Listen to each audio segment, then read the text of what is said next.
Hey, are we on? Oh, yay, yay. Oh, wait, my glasses are filthy. Hey, everybody, how you doing? How are you? Leslie here, Leslie the Little Plazic, and Zazoo Plazz. Here for my weekly Sunday, what is it, November 24th, 2024. Here for my pre-Thanksgiving edition, very special edition of my Zazoo Plazz report. Oh, I got a lot to cover today. And Mercury just went retrograde. It's, what is it, 2:47 a.m. on November 25th. So yesterday was Sunday. Today's Monday, Thanksgiving week here in the U.S., Connecticut. Got my little microphone. Wow, I'm warm now. I've been freezing here in my apartment. It's getting a little chilly now, you know? So, yeah, but when I start doing this, I warm up. Wow, must be the light coming down from above, entering through my crown. That's that's a perfect theme for today, because it's Christ the King Sunday. So of course my crown is heating up. Get it?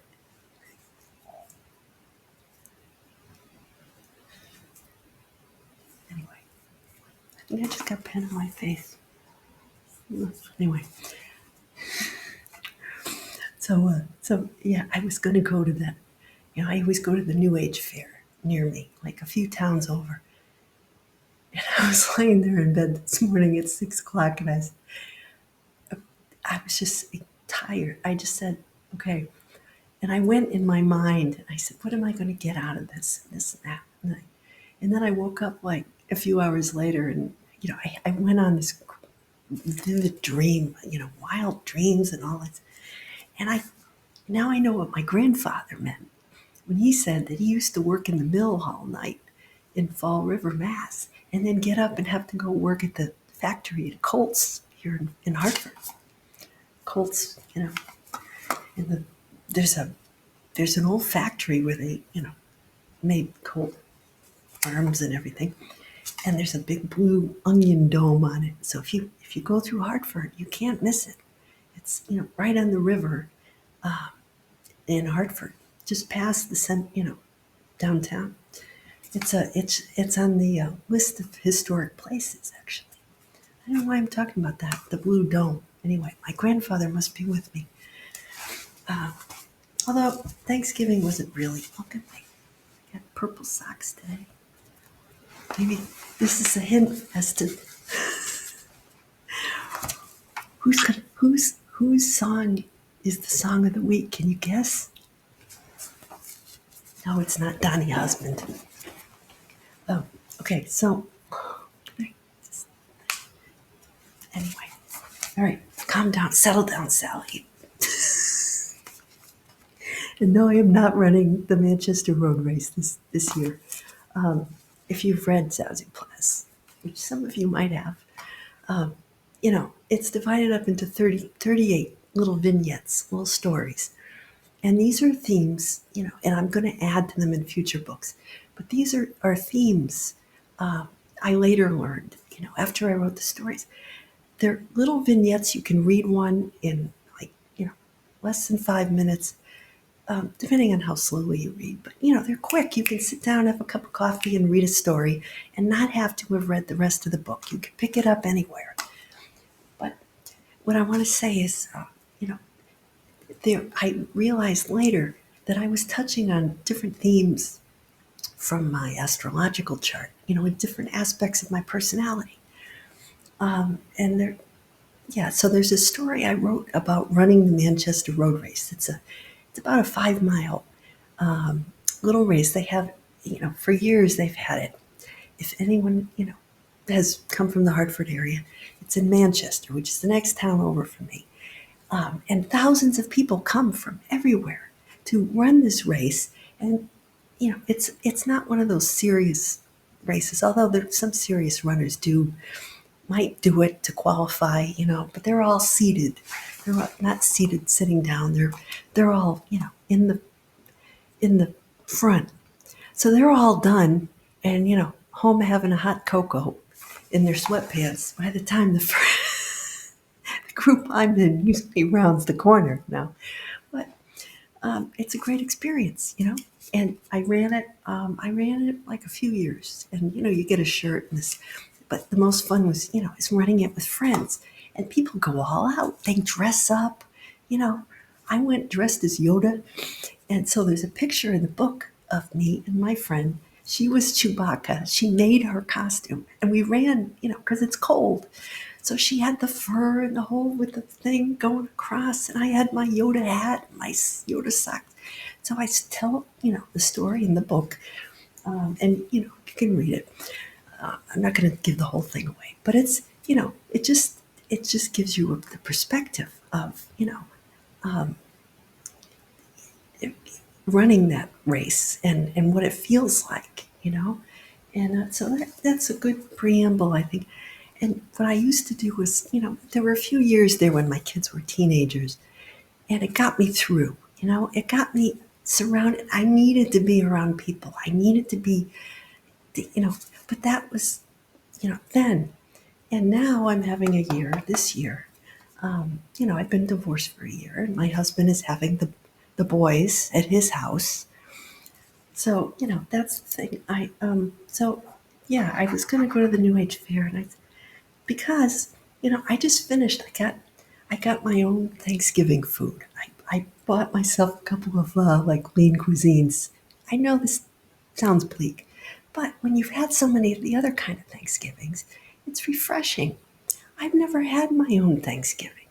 Every year, either I've gone to my parents' house or my Uncle Mo for years, and his wife, Bunny, used to have my mom's family and all of us, and I was always stuck at the kids' table. I mean, even 30 years old, I was at the kids' table. Anyway, and then I got married, so, we hosted Thanksgiving, or my mom had it. My mother-in-law never did because she had a little ranch house and she didn't have a lot of room. So, and if you believe that, anyway, no, she didn't. But she would bring things. She'd come to my house and she usually I would say she wasn't a fan of you know fussing much. So I would say and sometimes she would bring stuff like cookies for the kids, and she made wonderful cookies. But as far as the big dinner, my mom would bring, what did my mom usually bring? She'd make her famous stuffing, her French Canadian pork stuffing. And, she'd usually bring like a sweet potato casserole. My dad did that. And usually a couple other things. Oh, a pie. Mom would make a chocolate cream pie. So my mom was an awesome cook. My mother-in-law, I'd say, bring the rolls. And she could get those little potato rolls. The kids like, because they were small, you could have a little roll and it wouldn't fill you up. And then you could make little turkey sandwiches the next day. So I would, and she'd say, okay, I'll go. And she'd show up with the rolls and a plate of cookies, and everything would be fine. So yeah, and then we'd make the turkey. When I hosted with my husband, he would make the turkey most years. When we were first married, I think I made the turkey a couple times. And then he didn't like the way I made it or something. So he just, he got the meat because he's the guy. So he would make the meat and the mashed potatoes and the gravy. And then I would make, like either delegate or make everything else, including the green bean casserole. I used to make a turnip puff. I'd make my mother's stuffing. If she, when she was around, she'd bring it. And then after she passed, I made it a couple of years. And, then I'd always make a pumpkin pie myself. And then all the other things. And I'd clean the house, get the whole table set up. I'd have it all done. By the time I was running the road race, I'd have the whole thing planned ahead of time. And then I'd come back from the run, and everything would be heating up. My husband would be heating everything up. And all I had to do was take a shower, get, dressed, and come down. And I had it down to a system. It was beautiful. It's a beautiful thing. Because I wanted to run and I wanted to go with my friends so badly that I would, do. So I had, and so, and I said, I've never had Thanksgiving by myself, ever. I don't know what to do. Last couple of years I've gone over to my dad's house and he would always get, Cracker Barrel to go, right? But I said, you know what? I don't think I could do because, you know, I'm just gonna see him, talk to him, or see him some other time because I don't think I can do that again. I've got to do something different. And it was very, it was good. It was good, but I'm trying to, not eat so much. That's the heaviness, the salt, and it was a bit heavy, So he likes it, and that's fine. It's fine, for him. He loves the Cracker Barrel, but I said, you know what? It's going to take me a week to get over it if I eat that way. So I'm not going to. So I'm upgrading. I'm making my pumpkin pie. I got whipped cream. And I bought some Brussels sprouts. I'm going to roast some nice Brussels sprouts because none of the kids ever liked them, and my husband never liked them. I can never have my damn Brussels sprouts. So I'm going to make some of those. And I got my, little turkey tenderloin lean cuisine with the little sweet potatoes in there. So I don't have to get out all the pots and pans, which I don't even have. And I don't have space. So I might even make some cornbread. So I'll make my own dinner. And I was thinking about maybe a glass of wine, but I don't know. We'll see. We'll see if I can just get like a little bit. I'll have some otherwise. I don't really need it. So anyway, so that's the plan. That's the plan for the week. Oh, so one more thing. So my oldest son, see, he's the Virgo. He likes to cook. So he's going over my husband's house. So I get this text this evening when I get up. It says, not even hi mom or how you doing. I haven't talked to him in weeks. He says, can I have grandma's stuffing recipe? No, no, these kids, no hi mom, no how you doing. Just, you have grandma's stuffing recipe. I'm like, okay. Okay.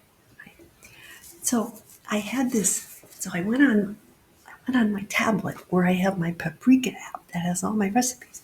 And I sent him this link to, it was Mime's French Canadian stuffing recipe from Yankee Mag online.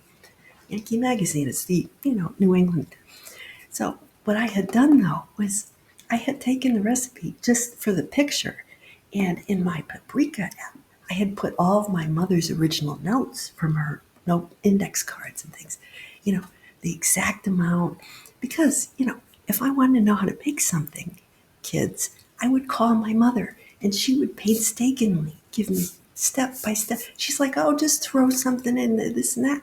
I said, how much? How much? So she'd estimate, And then over the years, as I made it, I would add my own notes to the recipe.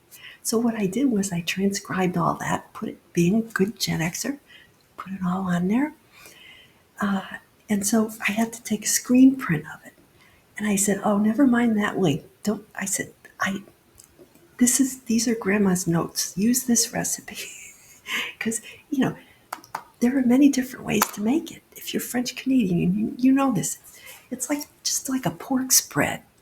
It's ground pork with onions and allspice. You can make it very different spices, different ways. But you take a potato and you mash it in to bind it together. It's basically the stuff that goes in the tortilla, which is a French pork pie, which they eat up in Quebec, which all my relatives are Canadian, French Canadian, American, but still. So basically, it's that without the pie crust. It's just, but it tastes so good with we don't put it in the bird. You eat it on the side with a little gravy on top. It's so good, so good. So but it just made me feel so happy. Like he will be the one to carry on making it when when I'm not here. He's the next in line. He's going to keep it alive. So, and this kid appreciates food. He and his girlfriend, they go to a lot of try a lot of different foods and things. Like me, I have a lot of Sagittarius in my chart. Okay, Sagittarius, we're in Sag right now. Sagittarius is about expansiveness, about travel. It's ruled by Jupiter, a planet of benevolence.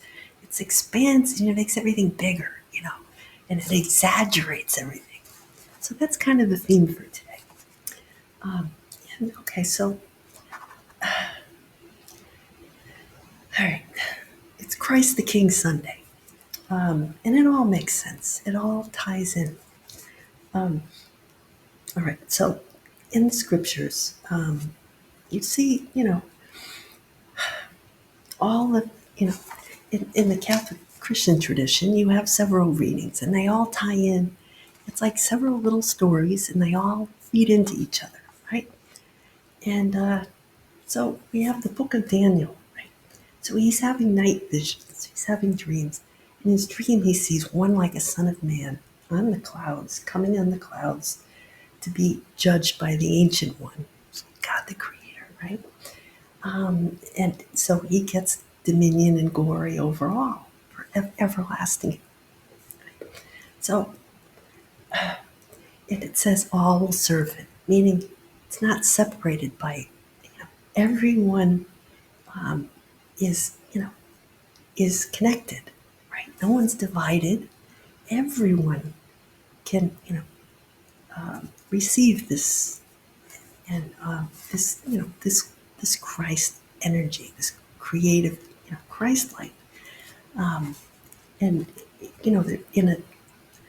in the kingdom of God would is really a place on earth where we can, when we raise our energy, we will not see separations. We will see opportunities. We will only see, creative potential. And that's what he's talking about there. So, let's see, the Lord is King, robed in majesty. So you can count on him. He's firm. So, in other words, God, Jesus came. His purpose was, to establish the foundation for this future, that we're headed into. This enlightened way of living, right?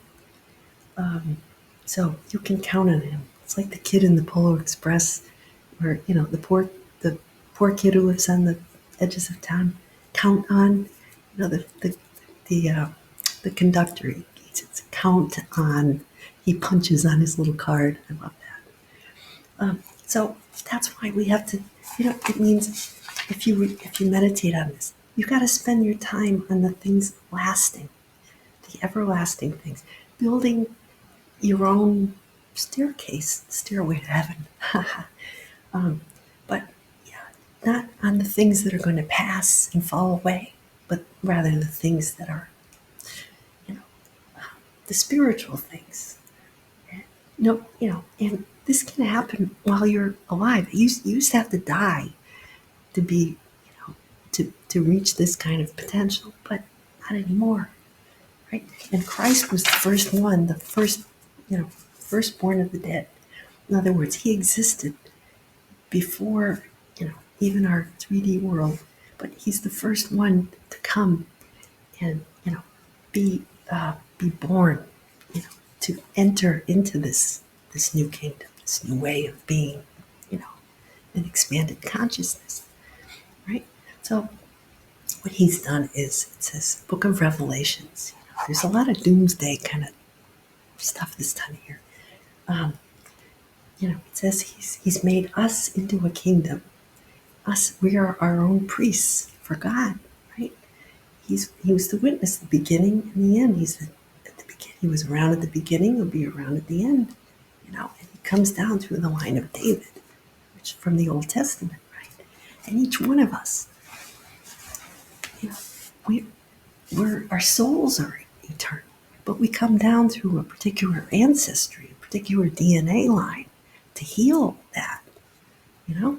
And some of us have taken on a lot, as you can tell, and you can tell whether you've taken on a lot by looking around your Thanksgiving table.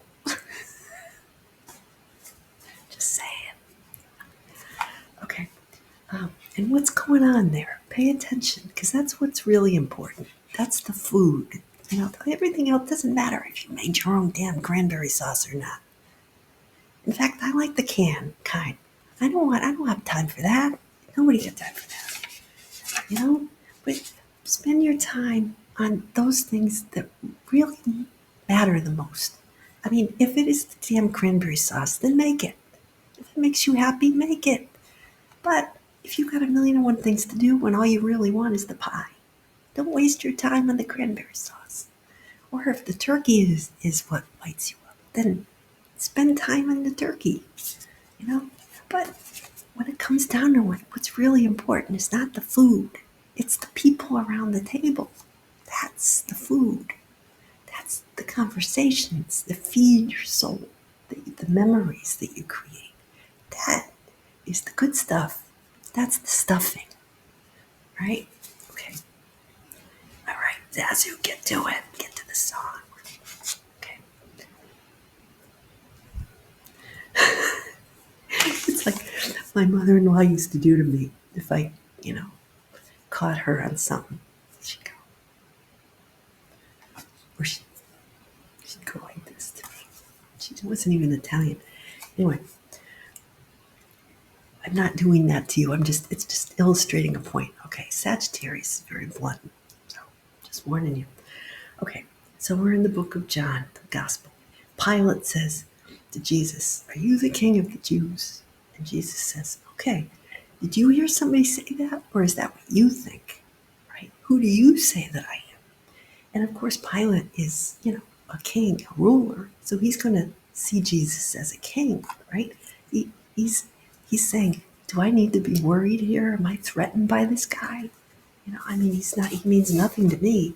But he's like, he's trying to he's trying to compare, where do I stand versus this guy? And who are people saying, uh, you know. So Jesus says, obviously I'm no threat to you because I don't have followers trying to save me. This is not my world. I'm just a consultant here. I'm just temporary. It's like me. I'd go into a workplace and people would have, some of them would be threatened by me. Like, who are you? What are you doing here? And some people were happy I was there, and some people wished I would leave, and some people really didn't care. Some people really wanted to throw me under the bus. So kind of like that with Jesus. He's just there to do some good work, and he just wants to do his job and go home. He's got all these pilot people giving him crap. Anyway, yeah. So he says he came to testify to the truth. He said, "You see me that way. That's your truth. Everybody's going to see Jesus their own way. Your own personal Jesus, like Depeche Mode." Okay, that's not the song. Stop singing. Okay. So that's Jupiter, right? Searching for the truth. That's what Jupiter, the Sagittarius wants. It's, the centaur galloping, having the big party and making a big mess. Centaurs, they're notorious for, causing trouble, having drunken orgies, and somebody's always going to get an arrow and poison or something. Anyway, yeah, I'm not inviting any centaurs to my Thanksgiving dinner. It's not a good idea.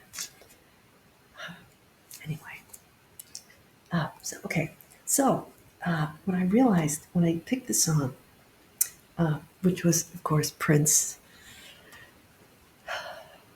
I noticed the song was released November 28th, 1984, which is coming up on 40 years to Thanksgiving Day.